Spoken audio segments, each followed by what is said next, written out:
Stay tuned for today's Antidote, brought to you by the Renegade Success Network. Today's Antidote features a healthy dose of thought-provoking insights and information for business owners, entrepreneurs, leaders, and nonprofit professionals. Each day since March of 2020, this program has offered that one thing to help you continue on your own unique pathway to success. And now, Renegades, we bring you Bob Graham and Tom Brush.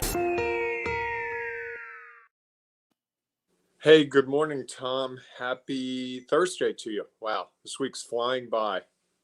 No. Oh, shoot. You want to play the... That's all right. No, it's all good. I had to get up and change some lighting because the sun came in and I just got befuddled because I lost my place and It's fair. For those of you on the podcast who are not quite sure what just happened, typically when we open the show after our introduction, Bob does his little gyration, maybe I'll call it. And he didn't do that this morning. And so I was taken aback. I wasn't sure what was going on. So I was just checking to make sure that we were still on target and all was well. So thank you for keeping me honest. Absolutely. My pleasure. That's part of my role here, I think. So good morning, everyone. Welcome to today's Antidote, where we try to provide that one thing that'll help you move forward with your day and take your next step as you travel your own unique pathway to success. We hope that if you are listening to this on the podcast, that you will rate us so that the message will get out. 5 stars. What was that again, Bob? 5 stars. Got it.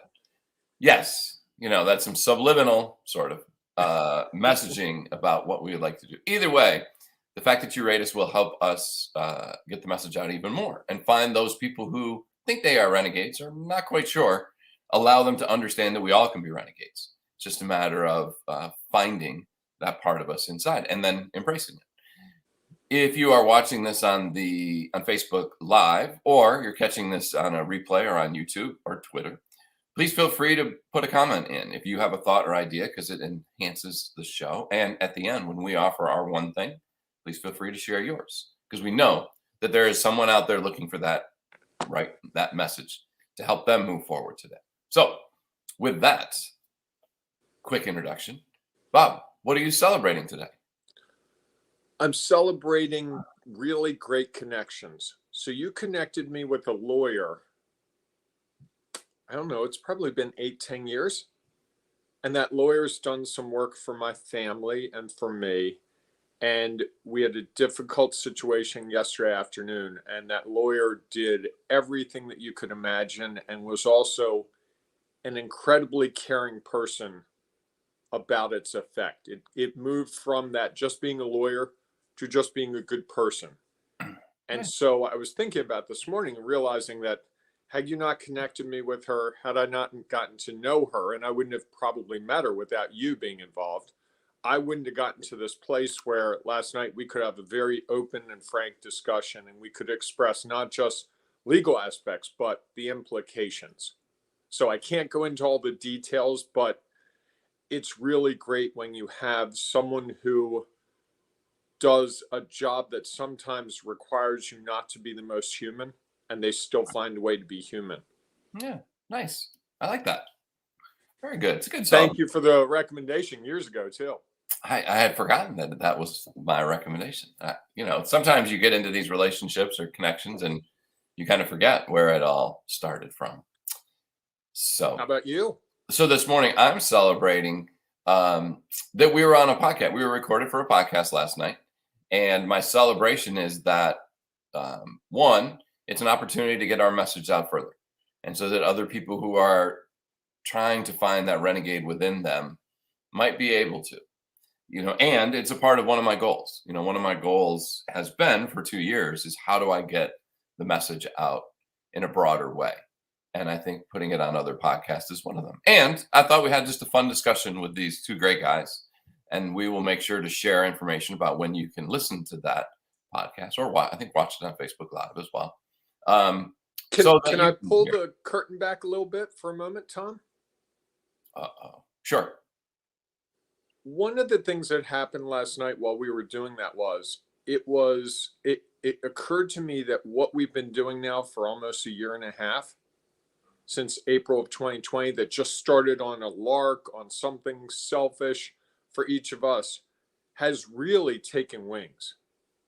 The questions we were asked about being a renegade, it wasn't like, so guys, what is this renegade thing? What are you talking about? It was, so help me understand how this fits into the world. And I went to bed last night so excited for the fact that we have found a way to put words to something that so many people, it was bubbling in their head.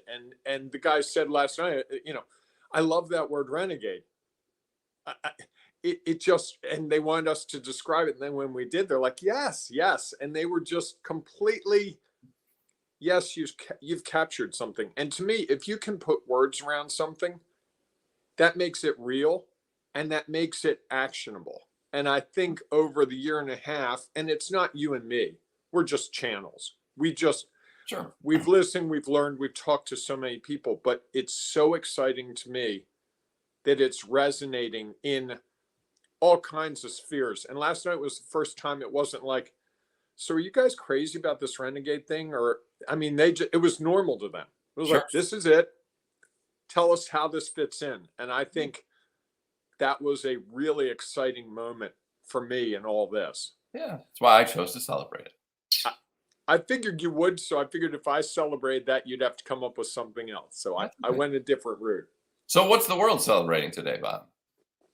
It's National Dessert Day. Oh, that's right. Eat that chocolate chip cookie. Eat that brownie.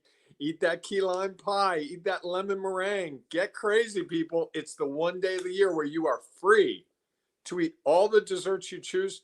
And my understanding from looking at the information is you will not gain 1 pound today. So you could eat desserts from midnight to midnight. You will not gain weight today. Interesting. Probably down the road you will. And because I talked about a lawyer earlier, that is an exaggeration.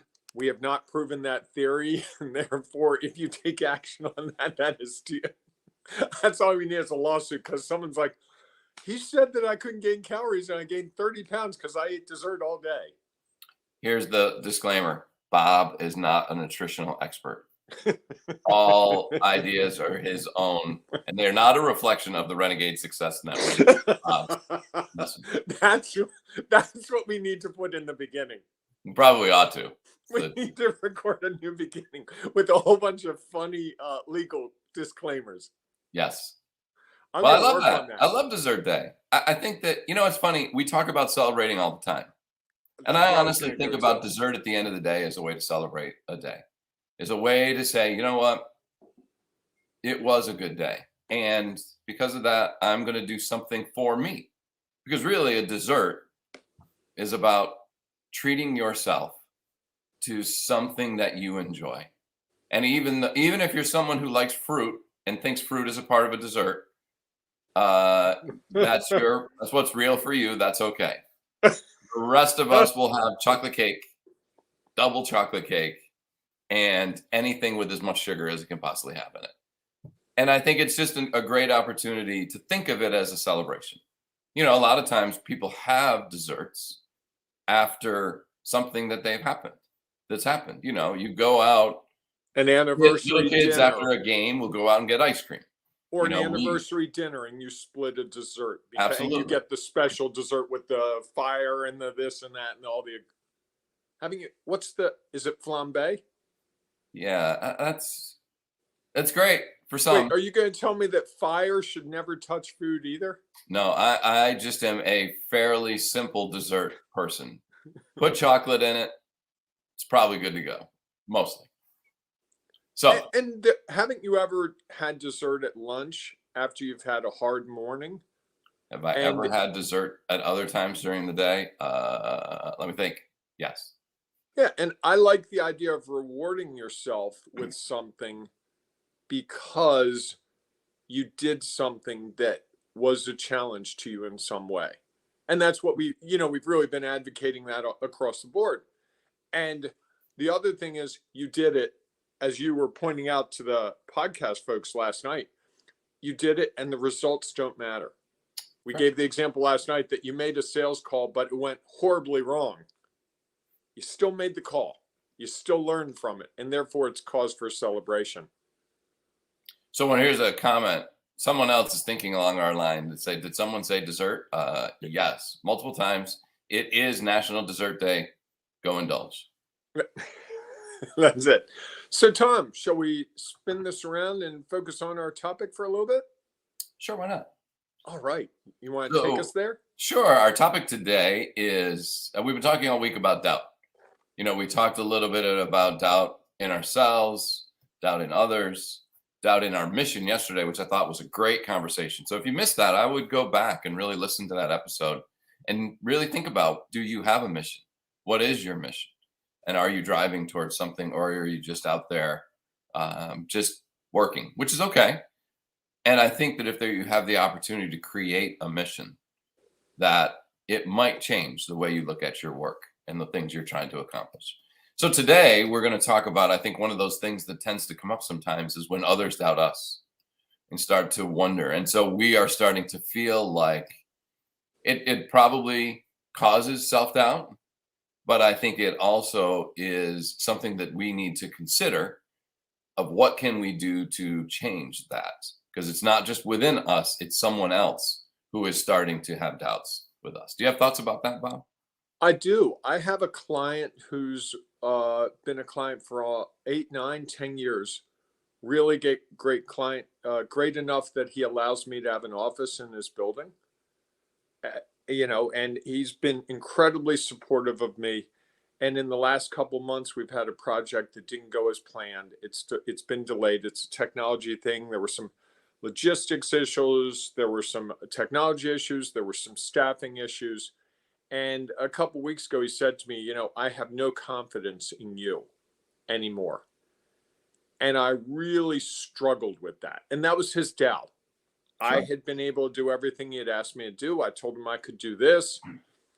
I brought the resources. I was the conduit for all the things, and it wasn't working the way that I had promised. And I learned a couple of lessons through that process. The first thing was I didn't argue with him. I said to myself, if I were in his shoes, I would doubt me too. Wait, I am doubting myself, and I am in my shoes. And I let him say what he had to say, and I let it go. And I said, look, I understand. I appreciate it. I'm working on this. And we came back about 2 weeks later. I texted him a couple of times. 2 weeks later, we had another discussion where he had calmed down, and I explained to him what was going on more specifically, the challenges that had come up, and explained to him how I was addressing those challenges in very concrete terms. And he said, I just want you to bring this thing home for me. I'm counting on you. And I think he believed that all the way through. Sure. But I certainly can see where someone would doubt me in that situation. And I think we all have those situations with work where it happens. I have another client who every now and then they do a project and it doesn't work the way it's supposed to. And it's a really public thing that they do. And so then you have to doubt. It's like, oh, really? Wow, should I call this company again because they had this problem?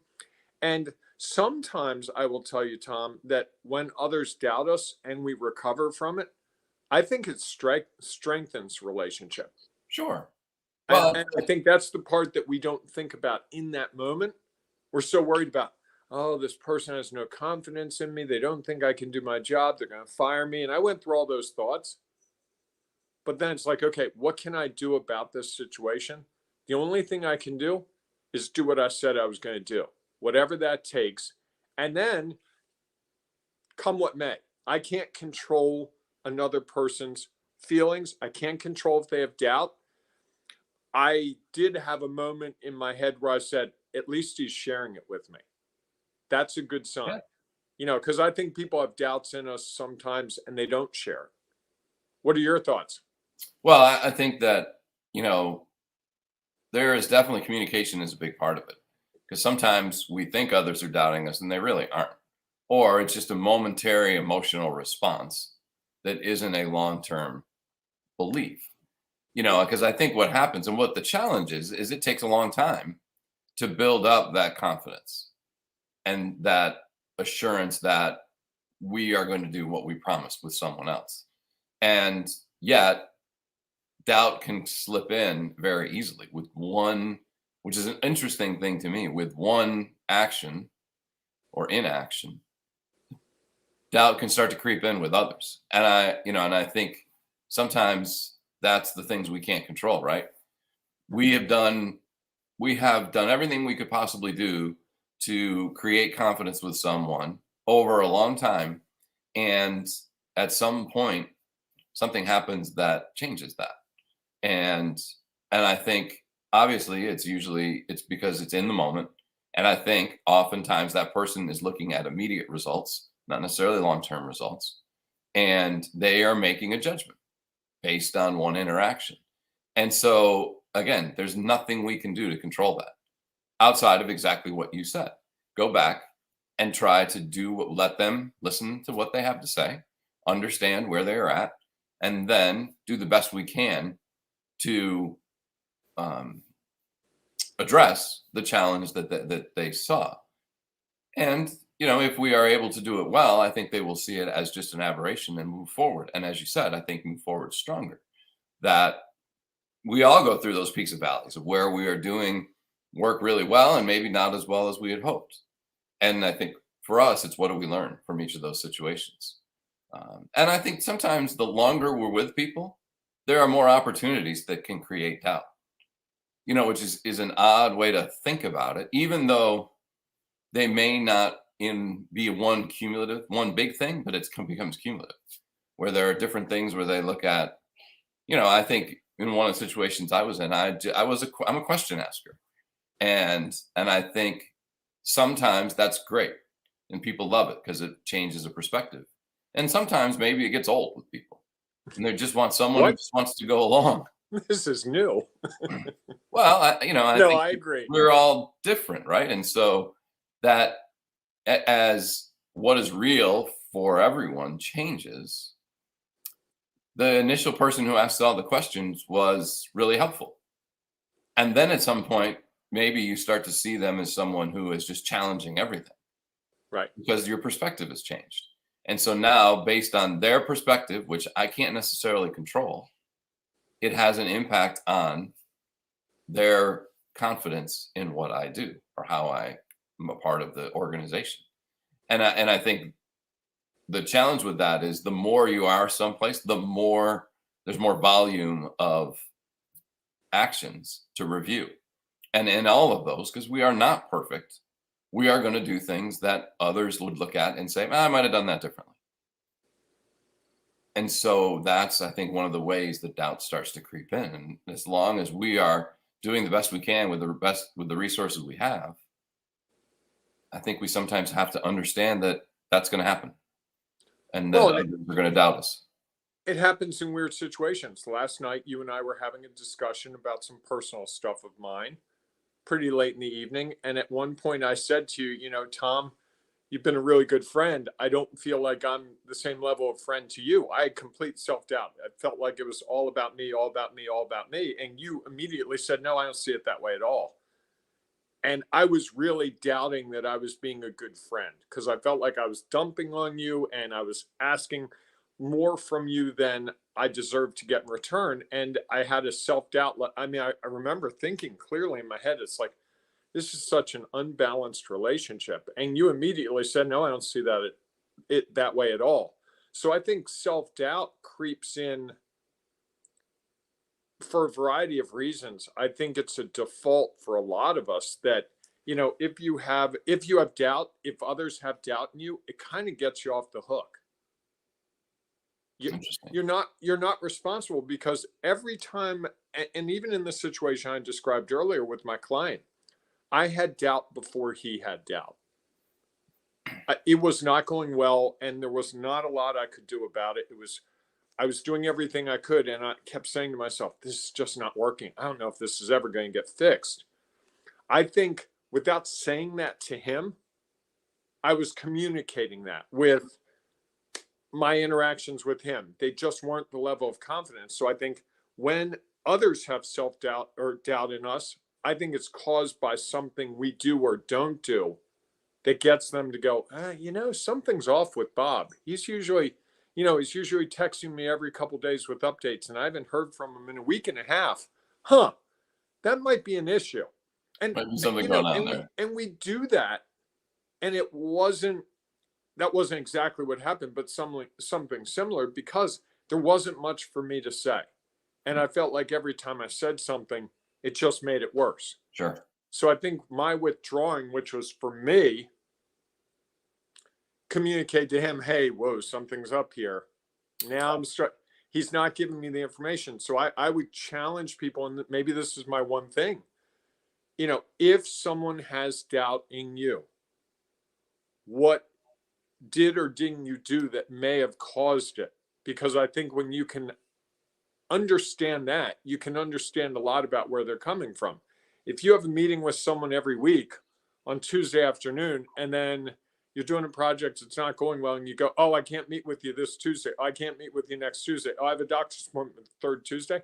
Yeah, they're going to have some doubt. Sure. Well, I would go along with that with my one thing. It's similar. I think it's a lot about, I think doubt rises when there's not communication. Whether it is about expectations or it's about outcomes. And, where we are feeling, what is real for us in the moment. The more we share, the more people understand. And I think when they understand, there's an opportunity for them to relieve some stuff. Not that they won't eliminate it, because if something is not being done the way they want it to be done, there's going to be some doubt that's going to creep in. And if there's no communication, even more will come in. If there is some communication, at least maybe there's an opportunity for me to change patterns. I could have been in meetings and asked less questions and just listened and nodded my head and gone along with things. And, you could have continued to share more information like you did. So I think it's that communication piece. And the challenge is usually we don't want to communicate news that is not so positive. And so we don't want to be in those situations where I have to be like, yeah, it's not going quite the way we thought. And in reality, if we would share those messages, while there might still be doubt, there would at least be understanding. And I think that's one of the things that is really helps eliminate doubt is understanding. I clearly remember one of my first jobs, I think that I was, a year or so on the job and getting the feeling that my boss wasn't, he was kind of my boss. It was kind of like a dual reporting relationship. Wasn't comfortable, or just was like wondering what I was doing. And it was because maybe I wasn't communicating well enough. I had plenty of activity and plenty of results. I'm just not sure that I was sharing them with a way that he could see and understand what was going on. And so I just got to the point where I started over communicating, to the point where I think I rebuilt that trust so that they weren't as doubtful, and they just were able to continue to move forward, and the relationship changed. And I was in that role for almost 10 years. So I think it's a lot about how we communicate.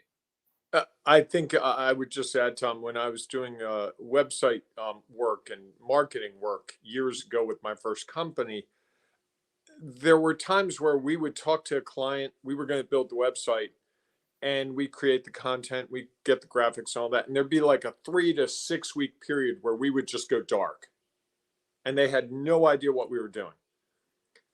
And they paid money, and they're like, oh, this is bad. And once I realized that and started to send a weekly email with an update of where we were, it eliminated so much of the, I don't really know what these guys are doing. I gave them this money. I'm not sure if I'm going to see my product. And I've really clung to that as I move forward, in terms of when you're doing a project that takes a series of weeks, sending a quick email. Hey, just wanted to let you know we got this done. Hey, wanted to let you know we ordered the parts for your widget fix. Amazon says they'll be due here Friday. If we get them in Friday, we're going to come out Monday or Tuesday and do the work. That communication makes the person, one, feel like you're on top of it. Two, I think it shows them that you're going to be open and honest with them. And if the parts don't come on time, they can expect you're going to say, hey, Right. Bad That's news, fine. Amazon wasn't able to deliver them. We have to change things. And I think that's the communication about what's going on and what's real helps another person understand where they are in the process. Because I think so often we get lost. Like I would tell you, one of the best things Amazon has for me is you order it and you can see where it is. It's in the warehouse, it's in transit, it's going to be delivered today. Yeah. I love being able to track where that package is in the sequence, because it used to be you would just order and you'd wait And hope. and hope. Not that they got it wrong, but you just were in limbo. And I don't think people like to be in limbo. I think the more we can share, that really does empower them to make the decisions they need to make, and also to trust that we're going to share with them equally if something doesn't work the way we expected. Yeah, absolutely. I love it. I love it. Great conversation. I think that doubt is something that is going to happen, and the more we can stem it, the better off we're going to be. So, if you have one thing that you'd like to share, and you are watching this in Facebook or on YouTube or Twitter, please feel free to put a comment in, because we know that will help someone else. If you are part of our Ring of Renegades Facebook group, maybe I'll put in there, like, what's your favorite dessert? Going back to our National Dessert Day. Of course, I couldn't forget that and not get a chance to get that in at the end. Even better, for extra points, put a picture of you eating that favorite dessert. Ooh, that's a good idea. That's a little like different. that. That's finding you celebrating the National Day. I like that idea. There you go. All right, everyone. Thanks so much for being with us today. Hey, don't we want to tell them about that private group that you mentioned? That Facebook group, the Ring of Renegades? Go ahead, Bob, since you've already started. Well, on the podcast we did last night, I jumped into it just to mess with Tom, and I said, hey, I want to tell you guys about this private group that Tom and I belong to called the Ring of Renegades. And I could see Tom like, you got private in the beginning of it. You love that part of it. Love that part of it. It is a private group. We've gathered over 1,000 entrepreneurs, small business owners, business leaders who are getting support, community, information, sharing things like what their favorite dessert is and if they actually ate it today. Those types of things. You may say, you know what, that's just a distraction. But I would tell you, if you like apple cobbler and you get on there and you see 3 other people like apple cobbler, you now have a reason to connect with those 3 people and say, hey, I saw in Ring of Renegades that you like apple cobbler. So what kind of apples do you use in your apple cobbler? Well, Granny Smith, or I like Fuji, or whatever. That's the starting point for a discussion that often leads to the know, like, and trust factor. And it might lead to business. It might lead to referrals. And I can't tell you how much Tom and I really want that group to be able to be that, because we've benefited from that kind of relationship between the 2 of us. I told you about the lawyer. The lawyer came about because Tom and I were doing networking, and I was like, I think I might be able to help law firms. I'm working with a law firm. He's like, oh, I know a lawyer. It blossomed from there. And I think there's a perception that it's linear. If I talk about my widget making, people are going to talk to me about widget making. But what I think Tom and I have come to realize is, if you talk about everything but your widget making and you resonate with that person, when it comes to the widget making, they suddenly listen with new ears. Like, oh, wow, tell me about your widget making. Oh, sure. Wow, really? I have a friend who does this. Would he like your widgets? Yeah, he really would. Yeah. Could you connect us? And it's natural that way, in a way that just going, hey, can you give me 10 referrals doesn't do it. Yeah. So we've got this group. You can join it. All you have to do is go to Facebook, look for Ring Renegades, join the group. We're going to ask you a couple of questions. Big question is, why do you think you're a renegade? Give us an answer, because we want to make sure that people are actually renegades. And then from there, you can be a part of this growing group of people that is really starting to change their own things as well as the world. That's all, Tom. I'm done. Okay. Thank you for sharing that. So as we wrap this up, we hope that we will see you inside the Ring of Renegades Facebook group, now that you know where to go and what it's about. If not, we'll see you tomorrow morning. 8 a.m. Eastern Time for our next edition of today's Antidote. Have a great day, everyone. We'll see you soon. Hey, embrace the renegading you. Thanks for listening to today's Antidote, powered by the Renegade Success Network. The Renegade Success Network helps you confidently create your own unique pathway to success. To learn more about the Renegade Success Network and how you can take your next step, follow us on Twitter, connect on LinkedIn, or join the Ring of Renegades Facebook group. For full details on how you can join our community, go to renegadesuccessnetwork.com. Embrace the renegade in you.